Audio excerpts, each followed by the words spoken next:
Ya chicos, empezamos la semana 5. Ya pasamos a un tema de lo que es cardiología. Ya dejamos lo que es el aparato respiratorio, así que nos vamos a centrar más en cardiología.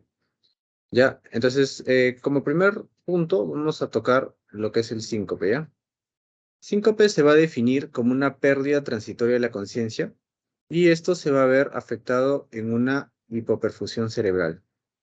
Las características de un síncope son de inicio rápido, duración corta, recuperación completa o espontánea. Entonces, ¿a qué pacientes nosotros le podemos decir que tiene síncope? Esas personas que sufren como mareos y se van en un rato, ¿no? Eso es un tipo de mareo que las personas sienten, ¿ya? Entonces ahí pierden la conciencia, no se van a acordar de lo que ha pasado en ese momento. Otra característica que tiene es que la persona cuando sufre el síncope pierde funcionalidad motora, o sea, no puede estar parada, pierde tono muscular, entonces se puede caer, ¿no? Bueno, entre las clasificación que tenemos de síncope, tenemos tres, que es el síncope reflejo, la hipotensión ortostática y la cardíaca, Perdón, ¿ya? disculpa, El sín ¿estás proyectando algo porque no estás comparando pantalla todavía? Perdón. Oh, cierto. Gracias por avisarme.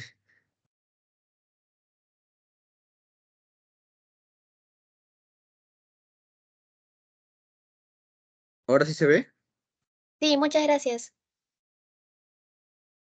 Ya, entonces lo que les decía era que el síncope se va a definir como una pérdida transitoria de la conciencia y esto nos va a dar hipoperfusión cerebral. Si no llega oxígeno a nuestro cerebro, ¿qué pasa? No nos podemos mover bien, nos caemos, perdemos la conciencia y esto es algo muy rápido, puede durar segundos, ¿no? Es de corta duración y se recupera espontáneamente el paciente. Entre las tres principales que vamos a tener es el síncope reflejo, la hipotensión ortostática y la cardíaca, de origen cardíaco.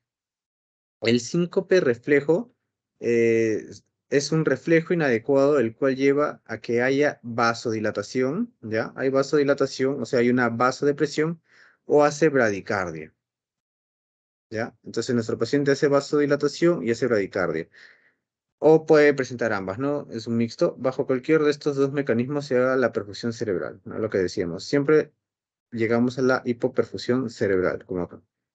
Entonces, aquí tenemos las causas más comunes, que es, por ejemplo, de origen vasovagal, que es el más común, ¿no?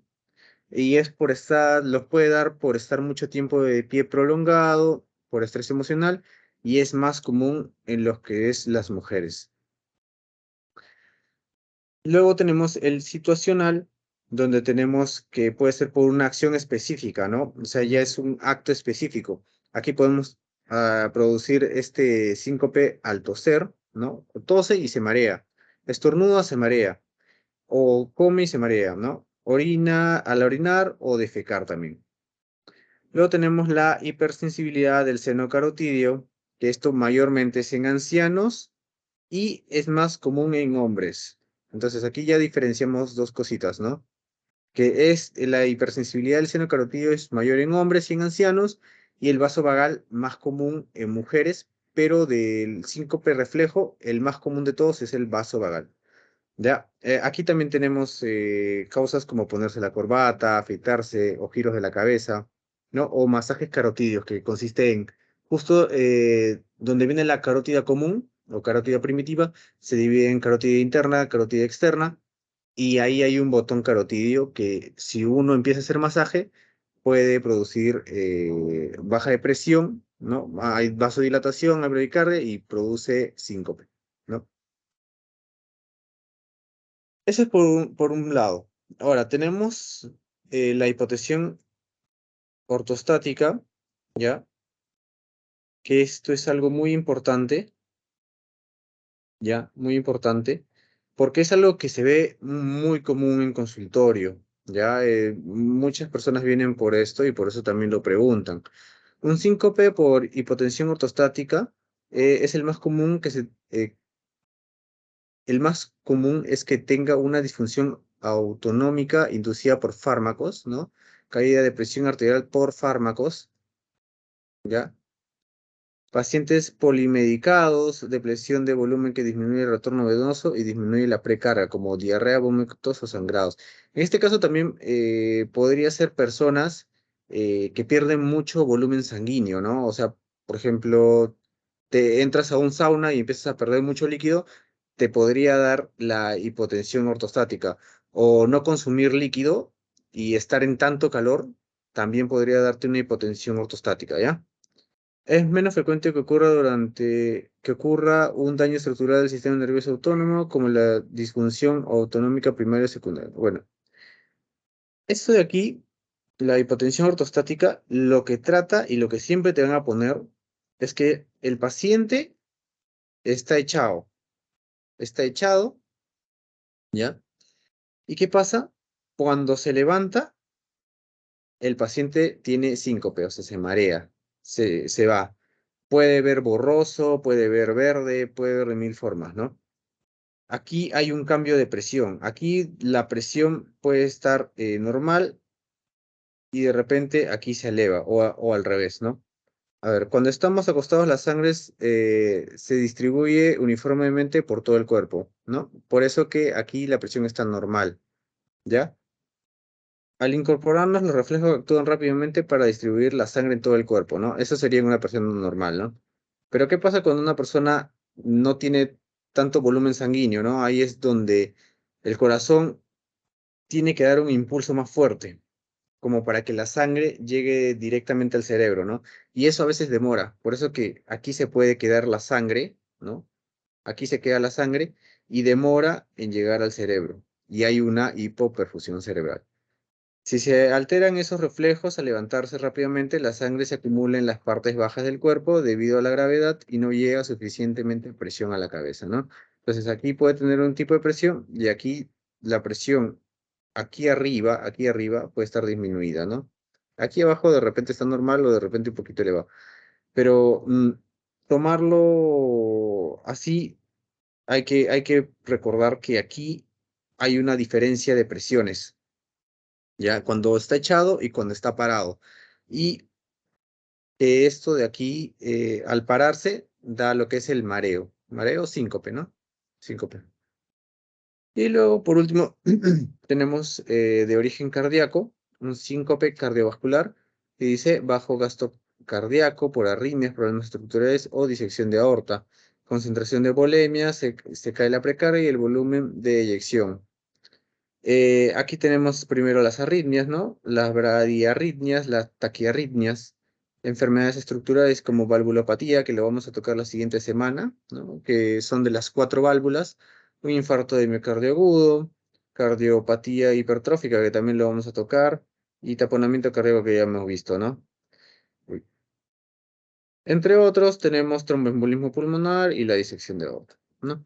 Entonces, más o menos ya tenemos una idea de cómo separarlo y pues si nos preguntan por uno u otro, hay que fijarnos más que nada en las causas y también en si varía la presión o no, ¿ya? Ahora pasamos al tema de palpitaciones. Las palpitaciones se van a definir como una conciencia incómoda, anormal o incrementada de los latidos cardíacos, ¿no? Entonces, aquí estas personas pueden estar caminando, pueden estar sentados y pueden sentir cómo su pecho empieza a moverse. Se mueve y eso de ahí nosotros lo denominamos palpitaciones. Cosas que el paciente nos puede decir es, por ejemplo, que se nos sale el corazón, que siento que mi corazón late muy rápido o que siento que el corazón late muy lento, ¿no?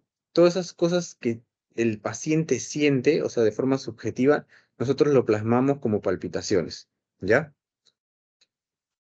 En lo que es etiología, esto es importante porque cada vez que el paciente llega por palpitaciones, nosotros podemos dar algo para bajar las palpitaciones, pero si no curamos el origen, el paciente va a seguir con palpitaciones.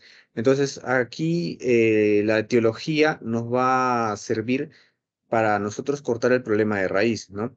Si ahora es un problema cardíaco de arritmias, bueno, hay medicación precisa, ¿no? Para controlar esto. Si es psiquiátricas, ansiedad y somatización, ya no nos iríamos al lado cardíaco, ¿no? Ya aquí tendríamos que usar depresores o la sertralina, ¿no? Como para bajar la ansiedad. Medicamentos como los simpático-miméticos, anticolinérgicos, también podrían aumentar lo que es, ¿cómo se puede decir? Aumentar la fuerza y contracción del corazón, y eso hace que mientras más fuerte aprietas, más una persona lo puede sentir, ¿no? Hábitos, bueno, aquí tenemos a la cocaína, ¿no? La cocaína. Metabolitos como la hipoglicemia. En hipoglicemia también podemos sentir palpitaciones. Y clínico tenemos a la anemia, que es muy importante, ¿no? Hay que saber que cuando tenemos un paciente anémico, nos puede referir que tiene palpitaciones. En el embarazo también se puede sentir. Cuando hay fiebre también, y enfermedad de Payet. Bueno, esto no es muy importante, pero estos tres primeros sí. ¿Ya? Tenerlo en cuenta que en estos sí podemos tener síncope. Y es algo normal. Si pasa la fiebre, desaparece. En el embarazo puede aparecer por preeclampsia, ¿no? Hay hipertensión y producido por el embarazo y eso nos puede dar palpitaciones. Bueno, las catecolaminas, que es realizar ejercicio y estrés, ¿no? Que aumentan, ¿no? La adrenalina y todo eso, nos aumentan también las palpitaciones. Ya, entonces las características que vamos a tener de las palpitaciones van a ser su duración, ¿no? Primero, si dura segundos o si dura minutos para diferenciarlo. Si dura segundos, podríamos pensar en una extrasístole auricular o una extrasístole ventricular, ¿no? Ya pasando a una valvulopatía, podría ser una insuficiencia mitral o una aórtica. Si pensamos ya en minutos, podría ser, o minutos, horas o días, podría ser una taquiarritmia ventricular o una supraventricular, ¿no? La forma de inicio puede ser súbito o puede ser progresivo, ¿no? Súbito puede ser la fibrilación auricular, la taquicardia auricular o ventricular. Progresivo puede ser la taquicardia sinusal o taquiarritmias paroxísticas. En la forma de determinación es abrupta, es la única que hay, es abrupta, y hay taquiarritmia paroxística, ¿no? En la frecuencia de aparición, pues es una patología rítmica o también puede aparecer en cardiopatías y en crisis de ansiedad o pánico, ¿no? Aquí tenemos otra vez ansiedad o pánico. Tiempo de inicio, también lo podemos diferenciar si da de niño o si da en edad adulta, ¿no? Si hablamos de niños y adolescentes, cardiopatía congénita. ¿Ya? Siempre que hablamos de niños, siempre hay que pensar que es una malformación.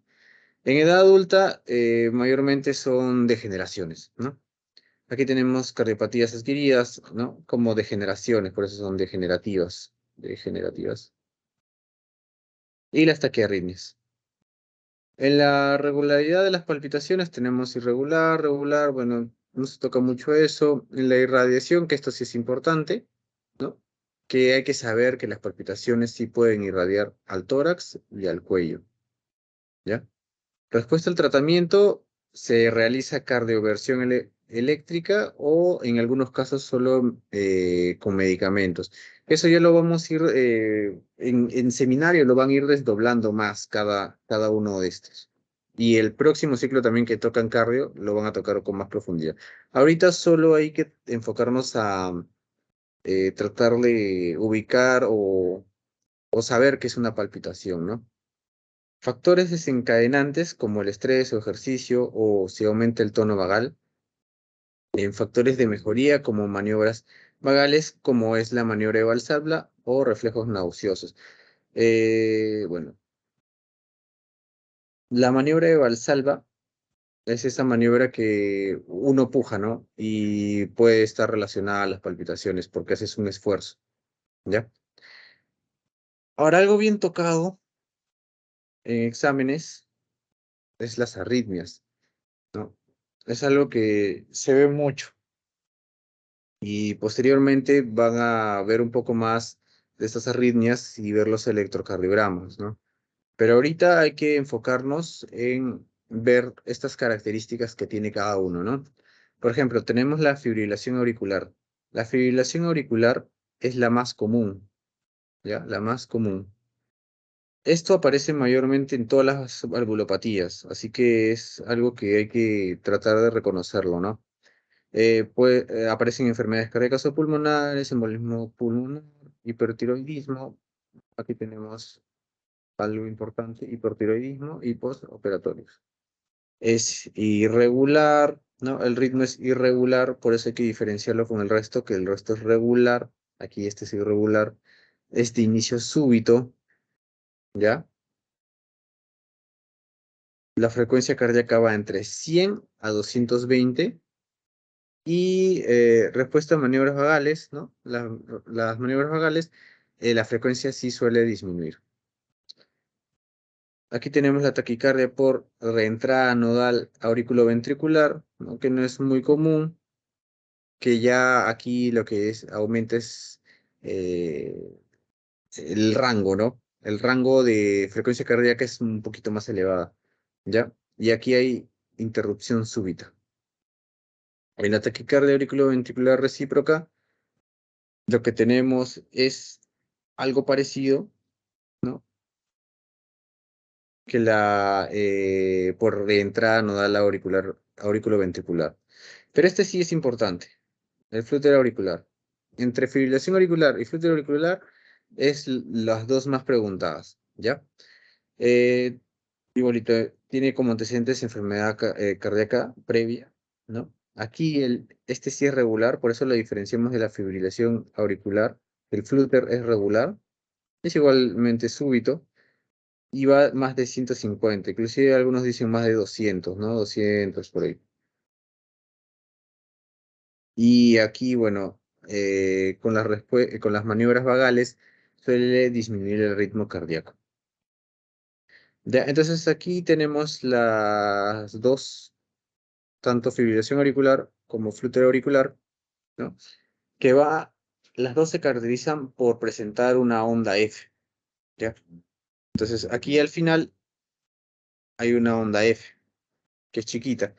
En cambio, aquí en el flúter auricular, ¿cómo lo diferencias? Por eso se diferencia más que nada por un electrocardiograma, que la onda F es en diente de sierra.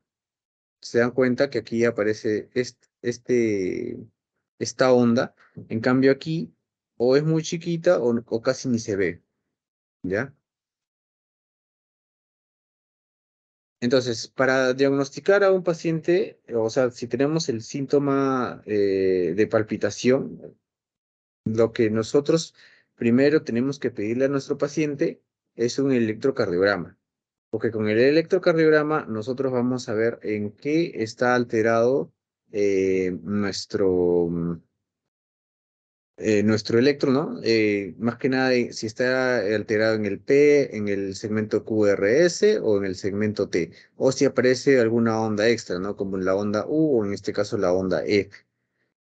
Si nosotros ya tenemos una idea de lo que podría ser, ¿no? Si tenemos una anomalía a nivel del electrocardiograma, ya nosotros podríamos pasar a una ecocardiograma, ya, una ecocardiograma. La ecocardiograma, el ecocardiograma lo que hace ver es los volúmenes de eyección y también vamos a ver las válvulas. Aquí tenemos la válvula tricúspide, acá la válvula mitral, ¿no? Y por acá vamos a tener la válvula aórtica y la pulmonar y la aórtica, ¿no? Eh, entonces, esto de aquí nos serviría mayormente para las valvulopatías, ¿ya? Que lo vamos a ver en la siguiente clase, ¿ya? Ahora, si queremos ser un poco más, tener un poco más información de la enfermedad, ya podríamos pasar a un ecodoppler, ¿no? Donde ya se va a ver pintado la sangre, ¿no? Para ver qué tanto sale, qué tanto entra y dónde está el problema, ¿ya? ¿Qué otra cosa deberíamos sacarle? Pues un hemograma. Hemograma. ¿Por qué? Porque aquí lo vimos que como causas, como etiología, tenemos la anemia, ¿no? Entonces, si nosotros tenemos un tipo de anemia que nos está causando palpitaciones, deberíamos sacarle un hemograma para descartar, ¿no? ¿Qué más deberíamos sacarle? Un AGA para ver, y electrolitos, ¿no? Electrolitos. ¿Para qué? Para ver si hay una hipercalemia. Calemia. Esto también es un trastorno que lo vamos a ver en nefro, así que por el momento solo hay que saber que esto podría causar palpitaciones, ¿no? Porque si se dan cuenta, produce un QRS, perdón, una onda T picuda, ¿no? Y un estrechamiento del QRS. Eh, a ver, ¿qué más deberíamos sacar? Si pensamos que hay fibrilación auricular, tenemos que sacar perfil tiroideo, ¿no? Si nosotros pensamos que el paciente tiene hábitos nocivos, ¿qué deberíamos sacar? Pruebas, ¿no? Si fuma marihuana, cocaína, etcétera. Y pues si vemos que todo está bien y es un problema más que nada psicológico, tratarlo, ¿no? Tratar la ansiedad, tratar la depresión, tratarlo con un psicólogo, con un psiquiatra, ¿no?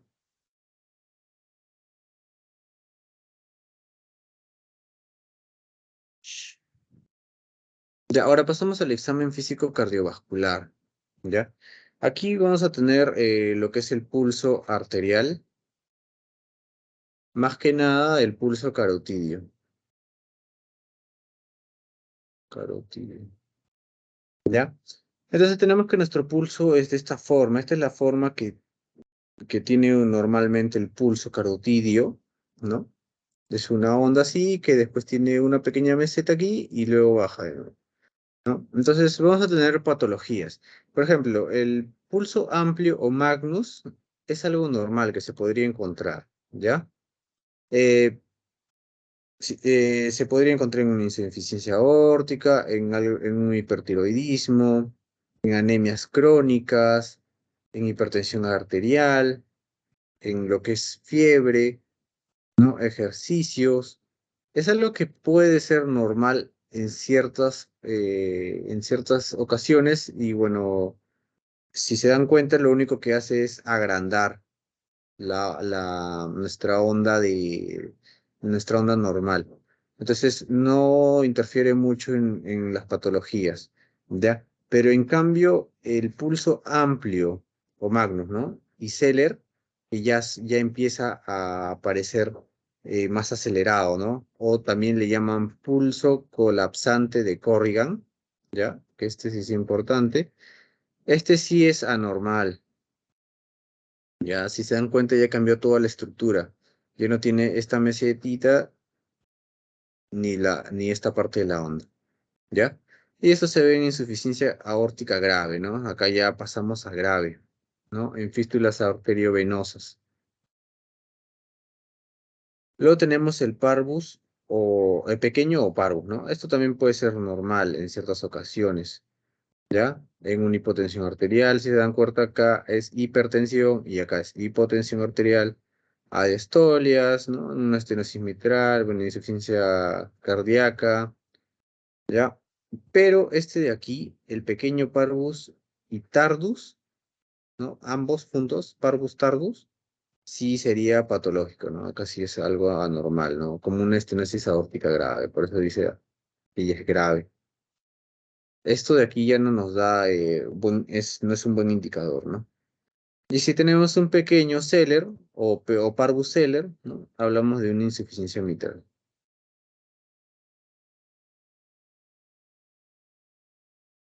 Ahora, algo preguntado, ¿no? El pulso paradójico. ¿Cómo se define el pulso paradójico? Pues una persona normalmente cuando hace su expiración, su presión, la presión del arterial, el pulso arterial, perdón, el pulso arterial, se mantiene en este rango, ¿ya? Y cuando hace la inspiración, o sea, ingresa el aire, se produce una presión negativa y eso más o menos la diferencia de presiones tiene que ser de 10, menor de 10. ¿Para qué? Para que esto de aquí no sea tan amplio, ¿no? Aquí hay un espacio entre la expiración y la inspiración, cuando se produce presión negativa, que tiene que ser menor de 10 milímetros de mercurio. Si sobrepasa los 10 milímetros de mercurio, aquí ya se produce el pulso paradójico. O sea que a la expiración nuestro pulso es fuerte, ¿no? Es fuerte, pero cuando el paciente inspira, el pulso se cae, ¿no? Se cae más de 10 milímetros de mercurio. A eso se define pulso paradójico. ¿Y en qué personas les puede dar? Pues en asma grave, ¿no? Y en taponamiento cardíaco, donde existe una presión negativa fuerte que hace que todo esto se descompense, ¿no? Estas son las dos más frecuentes donde se produce pulso paradójico, ¿ok? Está bien. Bueno, ahora pasamos a alteración del pulso venoso yugular, ¿no? Ya pasamos la parte arterial carotidia y ahora pasamos al pulso venoso yugular, que es algo muy preguntado y que hay que aprenderlo también. Tenemos la afectación a nivel de insuficiencia cardíaca, vamos a tener que el pulso, hay una elevación en el pulso, ¿no? Hay reflejo abdomino yugular sostenido. Y esto se va a ver como una ingurgitación yugular, ¿no? La embolia pulmonar, bueno, hay una elevación también. En el derrame pericárdico hay elevación y descenso de la onda Y. Ya, ahorita vamos a tocar estas partes, ¿ya?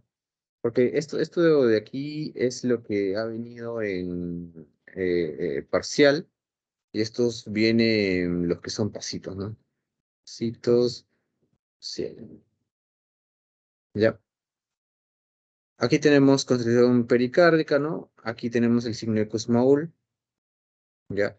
Que en la de grabado ustedes lo van a poder leer con más detenimiento. La obstrucción de la vena cava superior, que es una elevación, pérdida de la pulsación, y estos son los más preguntados, ¿ya? Estos son los más preguntados. Fibrilación auricular, ausencia de onda A. Ha venido creo que 2 veces, ¿ya? Y si tú no, ¿cómo puedes diferenciar una fibrilación auricular? Eh, lo que te presentan siempre es un paciente que tiene una frecuencia cardíaca, digamos, de 120 y un pulso de 80, ¿ya? O viceversa.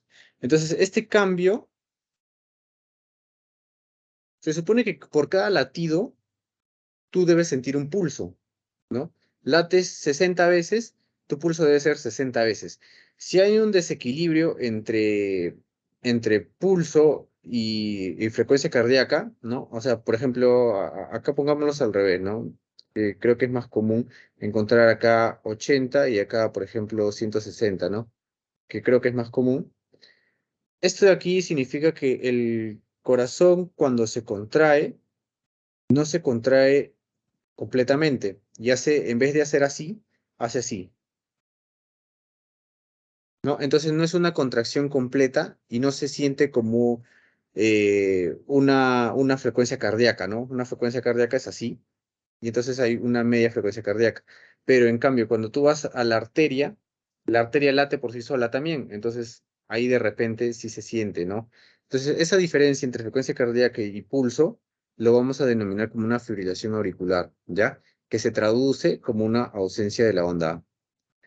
Ahora, estos dos de aquí lo vamos a ver la siguiente clase, ¿no? Que es en una estenosis tricuspidia, ¿no? Una valvulopatía. Aquí tenemos una onda A gigante, ¿ya? Y en el reflujo tricuspidio, ¿ya? Tenemos una onda B gigante. Y en el bloqueo completo, cardíaco completo, vamos a tener una onda en cañón, ¿sí? Es lo que más viene y es lo que repasen esto y luego ya repasan esto. Chicos. Eh, Hay que definir también lo que son la onda A, el valle X, la onda C, la onda V y el valle Y, ¿no? Porque esto de aquí te lo van a preguntar de todas maneras, ¿no? La onda A refleja la contracción auricular presistólica, el valle X refleja la caída de la presión de la aurícula derecha después del pico de la onda A, ¿no? Aquí tenemos nuestra onda A y aquí tenemos nuestro valle. La onda C interrumpe este descenso cuando la sístole ventricular empuja la válvula cerrada hacia la aurícula derecha. ¿Vale? La onda B representa el llenado auricular. Este sí, creo que sí lo he preguntado. Representa el llenado auricular, aparece al final de la sístole ventricular. ¿Ya? Aquí está. Y el valle Y, que es el segundo valle, se produce después del pico de la onda V, ¿no? Y refleja la caída de la presión auricular derecha, ¿ya? Aquí aparece llenado auricular, ¿ya? Estas dos son las que yo he leído que ha venido, ¿ya? ¿Qué más te van a preguntar? Focos auscultatorios. Importante, porque en la práctica te lo tienes que aprender y aparte en los pasitos viene, ¿ya? Tenemos 4 focos más uno que es un foco óptico accesorio de ERP, ¿no? Que a veces lo preguntan, ¿ya? Entonces tenemos nuestra memotecnia para acordarnos cómo ir. Es una secuencia, que se dice apartamento, ¿no? A de aórtico, P de pulmonar, la T de tricúspide y al final vamos con la mitral y entre lo que es la pulmonar y la tricúspide metemos el foco aórtico accesorio de ERF, ¿ya? Entonces, el aórtico siempre, segundo espacio intercostal, lado derecho, ¿no? A nuestro lado derecho, por eso comenzamos al lado derecho. Aórtico, lado derecho. Borde paraesternal, porque acá está el esternón y acá está el paraesternal, ¿ya? El pulmonar es lo mismo, solo que para el lado izquierdo, ¿no? Segundo espacio, línea paraesternal de izquierda, ¿no? Acá es derecho, acá es izquierdo. El tricúspide nos vamos hasta el corto espacio, ¿no? Lo doblamos simplemente por 2, por eso es múltiplo de 2. Corto espacio intercostal, izquierdo, borde paraesternal izquierdo. Pasan a ser, los 3 primeros pasan a ser lo mismo, solo que cambiamos. Uno es derecho, derecho, izquierdo, y pasamos de 2 a 4. Listo. El mitral nos pasamos uno más al quinto espacio, pero ya no lo hacemos para external, lo hacemos línea medio clavicular izquierda, ¿no? Acá está la clavícula y la línea medio clavicular izquierda pasa por acá, ¿ya? Y bueno, tenemos los otros 2 focos, ¿no? Que, bueno, no los ocultas con mucha frecuencia, pero lo puedes hacer, ¿no? El foco órtico accesorio de ERF, que es en el tercer espacio, ¿no? Te metes entre el pulmonar y el tricúspide, ¿no? Si es 2 y 4, te metes en el 3, espacio intercostal izquierdo, borde paraesternal izquierdo, lo mismo, ¿no? Y el foco mesocárdico, que es entre el tercer y cuarto espacio intercostal, desde el esternón hasta la línea medio clavicular, ¿no? Que va a estar.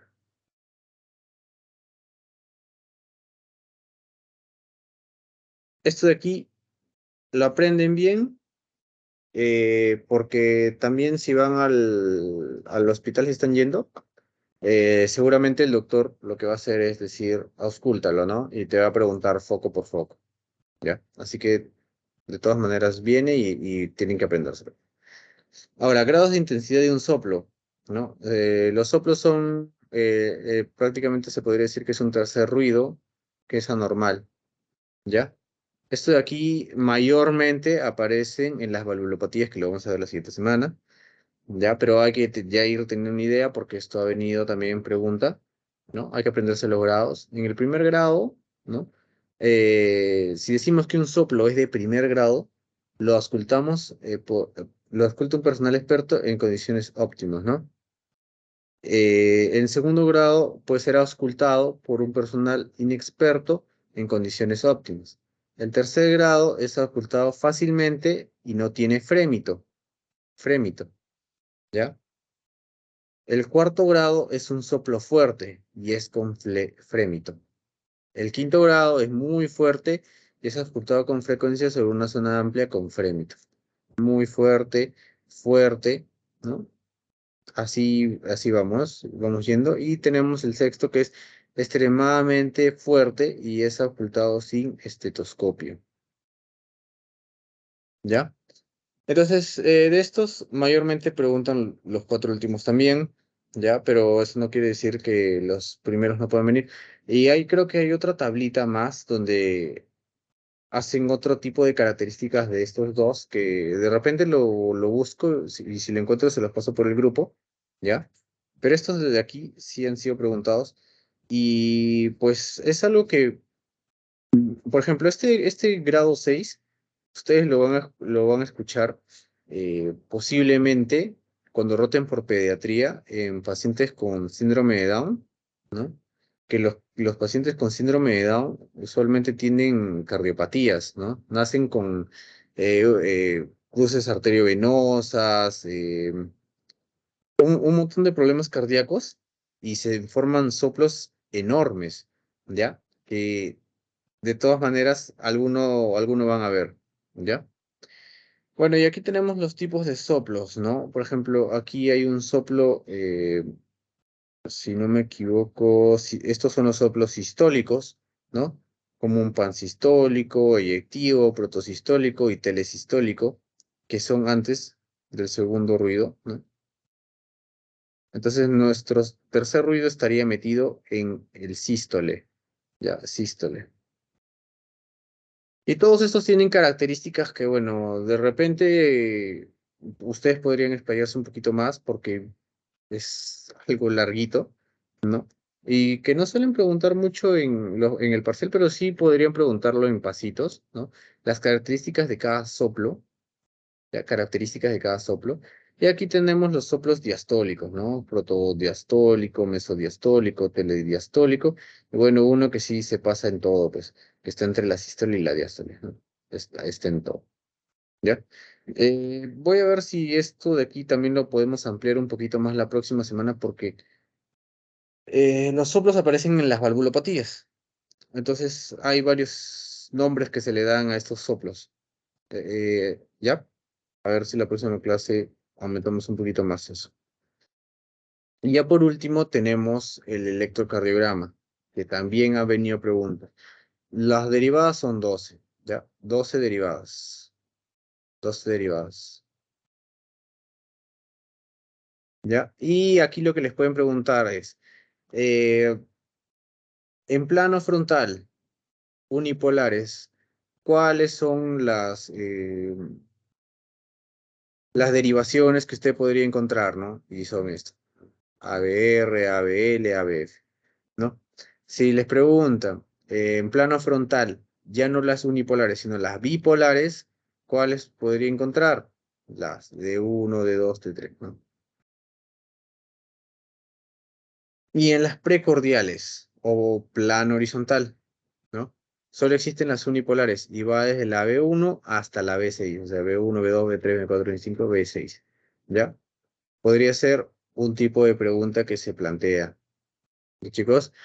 Luego tenemos el electrocardiograma, ¿no? Que aquí tenemos nuestra base, nuestro complejo, PQRST, ¿no? Tenemos la onda P, que es la primera que aparece, tenemos el complejo QRS, tenemos la onda T.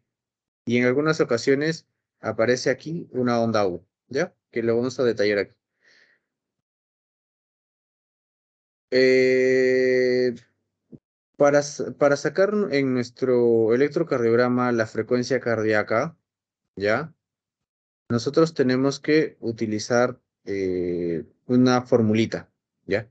Que nos dice 150, ¿ya? No, 1500 entre número de cuadraditos. Número de cuadraditos. Entonces, ¿De dónde contamos los cuadraditos?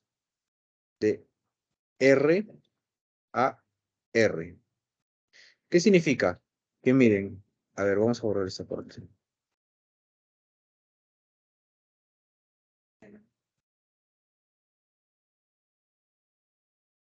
Si nosotros, por ejemplo, aquí tenemos un cuadradito, 2, 3, 4, 5, 6, 7, 8, 9, 10, 11, 12, 13, 14, 15. 15 cuadraditos, ¿ya? Nosotros dividimos 1500 entre 15 y nos sale nuestra frecuencia cardíaca, ¿ya? Por eso nosotros tenemos que pedir un electrocardiograma de se dice de 6 dedos, o sea, es el largo, ¿ya? Donde te da buena cantidad de complejos para que tú puedas medir. Entonces tú mides los cuadraditos de R a R, divides entre 15, divides 1500 entre el número de cuadraditos y te sale frecuencia cardíaca, ¿ya? En los pasitos les puede preguntar que ustedes hay en la frecuencia cardíaca, ¿no? Y inclusive en parcial han preguntado cómo hayas, ¿no? Entonces ahora tenemos la onda P. Aquí tenemos que la onda P es la despolarización auricular o contracción auricular, ¿ya? Auricular, ¿ya? También importante saberlo, ¿ya? Tiene dirección positiva, o sea, tiene dirección hacia arriba, ¿no? La duración, la duración, que a veces eh, la universidad, no sé, se le da la gana de preguntar a veces duraciones, ¿no? O amplitudes, ¿ya? Así que hay que tenerlo ahí en cuenta, ¿no? Y bueno, configuración lisa redondeada, ¿no? ¿Cómo se ve? Pues es una curvita. Luego tenemos el complejo QRS, que es una despolarización ventricular o una contracción ventricular. Aquí ya no es auricular, sino ventricular, ¿ya? Contracción ventricular. Esta dirección también es ascendente, tiene un pedacito descendente o isodifásica, ¿no? Aquí tenemos la duración y también tenemos la amplitud, ¿no? Como vemos, la amplitud sí es grande. Y bueno, esta es estrecha y puntiaguda. Luego tenemos la onda T, que también las vemos aquí, que es ascendente y es una repolarización ventricular. ¿Ya? Repolarización ventricular. ¿Ya? Aquí está su duración, su amplitud, ¿no? Que debe medir menos de 5 milímetros, ¿ya? Es redondeada y asimétrica. Y luego tenemos una onda U, que en ciertos casos es patológico, ¿ya? Como la hipocalemia, hipotermia y un síndrome de QT largo, ¿ya? Suele ser ascendente, la duración no se denomina porque no es algo muy común, pero lo que sí te dicen es que tiene que medir menos que la onda T. O sea, si nuestra onda T mide 2 milímetros, ¿no? Pues acá supuestamente mide menos de 5, la onda U, que se ubica en esta parte, después de la onda T, onda U tiene que ser menor que la onda T, ¿no? Eso es lo que nos indica. Luego tenemos el intervalo PR, ¿no? Tenemos aquí su duración. Tenemos el intervalo QT, ¿no? Que esto es lo que supuestamente decían que vendría en el examen, ¿no? Que hay una diferencia entre varón y mujer, ¿no? El de mujer suele ser un poquito más largo.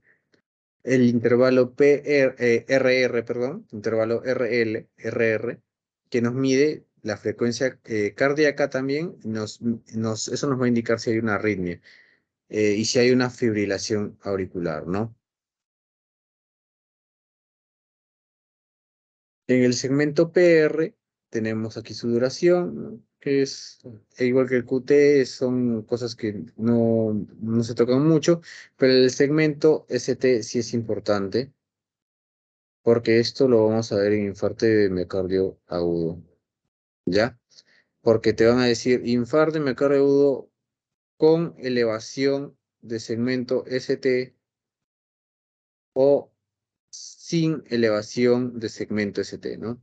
Con elevación de segmento ST, sin elevación de segmento ST. Entonces, hay que ver la duración, ¿no? Y hay que ver la amplitud. La amplitud, isoeléctrico, elevación o depresión ligera de 1 milímetro durante los primeros 0,04 segundos. ¿No? Bueno, chicos, hasta ahí sería la clase de hoy. ¿Ya? Hay muchas cosas que vienen de cajón de aquí, así que hay que repasarlo y si pueden profundizar un poco más, háganlo, porque de lo que yo les he dicho es lo que hay por encima, ¿no? Hay mucho, mucho, mucho más por leer todavía, ¿no? Entonces, la próxima clase vamos a tocar valvulopatías, que también es un tema que viene muchísimo en el examen, muchísimo en lo que es salud, ¿no? También en el ENAM. Entonces hay que ir repasando esos temas también. Y espero que les haya servido esta clase, pues, ¿no? Para que siquiera tengan motivación para leer un poco más. Chicos, en unos minutos les voy a mandar el post-test y espero que ahora sí